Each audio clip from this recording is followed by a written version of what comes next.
Hello, today we're talking about using a credit card and some of the basic mathematical concepts behind credit card usage. As usual, I'm going to jump right to the example problems, but make sure you've read through the actual words on these notes. That way you know what all the terms and such mean. One thing that we'll be finding with credit cards is our new balance. The formula for new balance is this one right here. It's your previous balance plus your finance charge plus your new purchases minus any payments or credit you might have to your account. So we're going to find two new balances here. This first new balance is given to us as a table, which might be what your credit card statement might look like, in partially at least. And so let's just kind of follow our equation. We're going to do our previous balance plus our finance charge plus our new purchases minus any payments and credits. So I'm just going to do that in Desmos without writing all of those numbers out, but follow the signs I put in. $600 plus the finance charge $750 plus $90 for new purchases minus $100 for payments and credits gives us our new balance, which is $597.5, which is the same as 50 cents. This one's written out in words, but the idea is still the same. Alice's monthly credit card statement has a previous balance of $307.85. It shows Alice's $40 payment. This month's new purchases were $950 and $41.75. The account posted a $23.75 credit, and the finance charge is $462. We want to find her new balance. So her new balance is the previous balance, which they say right here is $307.85, plus the finance charge, right here, $462, plus the new purchases, which right here were $950 and $41.75, minus any payments and credits. We have a $40 payment here, and we also have a $23.75 credit, so we're going to subtract that as well. So let's do all of that in Desmos. I'm just going to type in exactly what I wrote down there.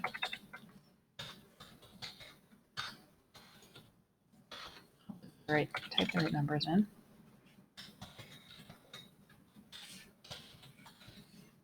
And when we do all of that, we get that Alice's new balance is $299.97. Another way that a credit card, or if you have, for instance, like a Target charge card or something like that, they might calculate things as using this unpaid balance method.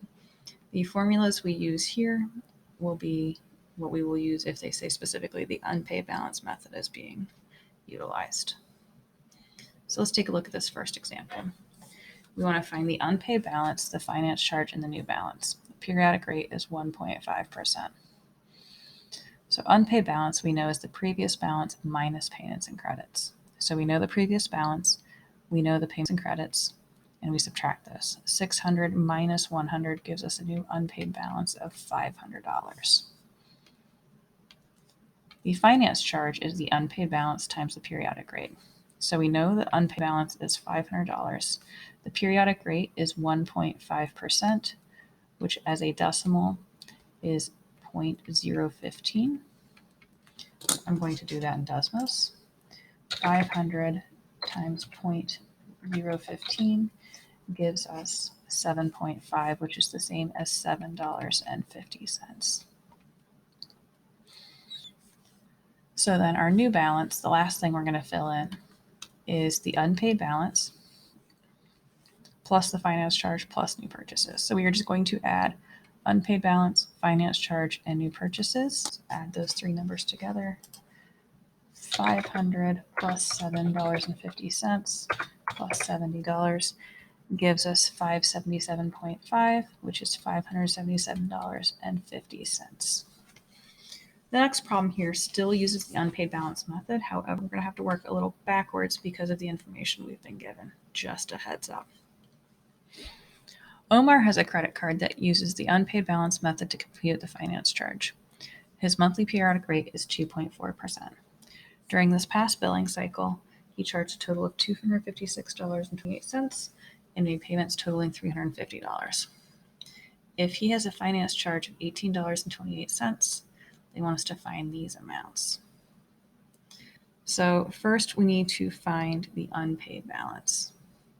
Usually we'd use this formula right here. Unpaid balance equals the previous balance minus the payments and credits. However, we don't know the previous balance, so that doesn't work so well. So what instead we're going to do is use this formula here in the middle and rearrange it for the unpaid balance. If I want to get unpaid balance by itself, I would need to divide both sides by the periodic rate, which I'm going to call PR. And so I'm going to transfer this down here to letter A. The unpaid balance, since I now have it by itself, is the finance charge divided by the periodic rate. So let's fill that in with the numbers from the problem. Unpaid balance, what we're trying to find, is the finance charge, which is $18.28, divided by the periodic rate, which is 2.4%. So as a decimal, that's 0.024. And then let's do that division in Desmos. 1828 divided by 0.024 gives us a decimal. Let's round it to the nearest cent, $761.67. So we worked backwards to find that unpaid balance by rearranging this formula here. We're going to do the same idea with previous balance. So we know that the previous balance is the same as if we look at the top formula, the unpaid balance, or we're going to use the top formula. I'm tripping over my own words here. We're going to use this one right here. If I want to get previous balance by itself, I would need to undo subtracting payments and credits. So what I would do to both sides is add payments and credits. That would cancel these out. So I'm going to write my rearranged formula down here. My previous balance, which is now by itself, equals the unpaid balance plus payments and credits. We know from the last problem, the unpaid balance is $761.67. The payments and credits, we know that he made payments totaling $350. So let's add those. $761.67 plus $350 gives us $1,111.67. Luckily, now that we know those numbers, that makes finding letter C, the new balance, a whole lot easier. For letter C, the new balance, we're going to use this formula right here, but we know the unpaid balance, we know the finance charge, they give it to us the problem, we know the new purchases, so that we just add all this together. New balance is the unpaid balance, $761.67, plus the finance charge right here, $18.28, plus the new purchases. The new purchases are kind of hidden in the problem. He charged a total of $256.28, so that's his new purchases. And then let's add all those things in Desmos. $761.67 plus $18.28 plus his new purchases gives us a total of, for his new balance, $1,036.23. The last concept we are going to talk about here for credit card stuff is dealing with the average daily balance, which is just another way of finding the finance charge. A lot of companies actually use this method.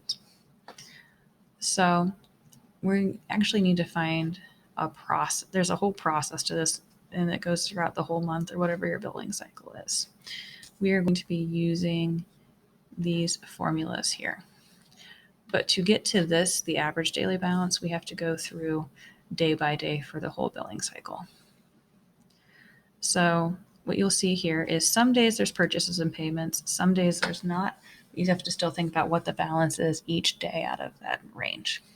So our billing cycle begins on September 9th. From the 9th to the 15th, there was an end of day balance of $500.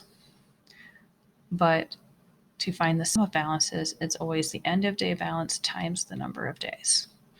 So $500 times 7 days. We do 500 times 7, and that gives us the $3,500 for our sum of balances.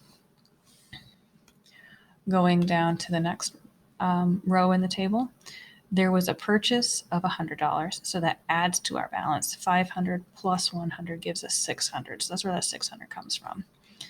This only covers 1 day, and so I do 600 times 1, and I get $600. Don't worry about adding any of these numbers here. We'll do that for our total here in a little bit. Next up, the dates 9/17 to 9/21. We didn't have any new purchases or payments during that time, so the end of day balance is still $600.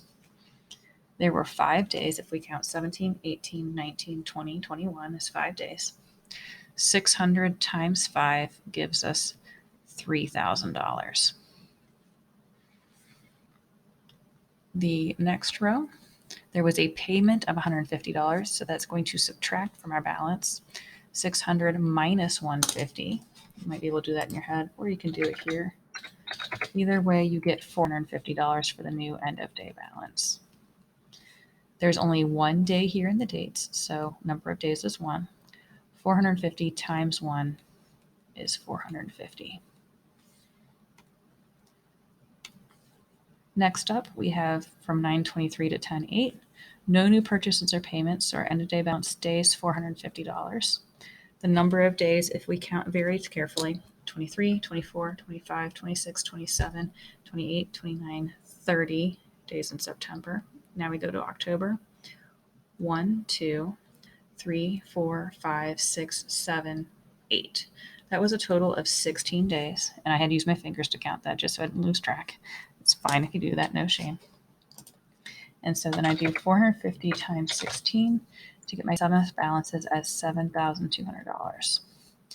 The next row is totals, so we are just going to add all the numbers in each column. So I'm going to scroll this just a smidge here. My total number of days, just add all of the number of days column. 7 plus 1 plus 5 plus another 1 plus 16 gives us 30 days. For our sum of balances, we're going to add all of these numbers in the sum of balances column. 3,500, 600, 3,000, 450, and 7,200 gives us $14,750. So then to find the sum of our daily balances, it's going to be to find our average daily balance is our sum of our daily balances, which is what we found in the totals. 1,407.50 divided by 30. Let's do that in Desmos.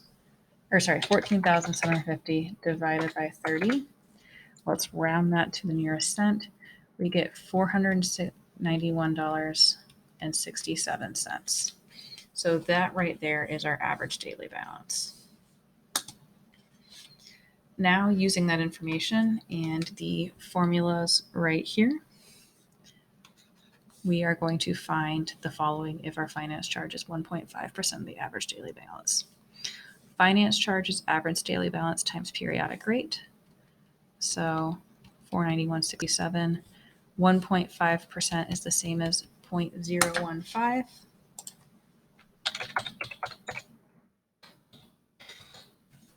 Rounding that gives us $7.38.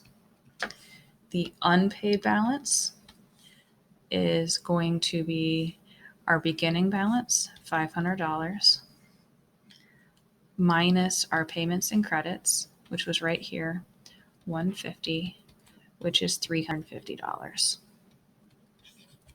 And last but not least, the new balance is unpaid plus finance plus new purchases. So unpaid balance is $350. Finance charge was $7.38. And then our new purchases was $100. Quickly adding that.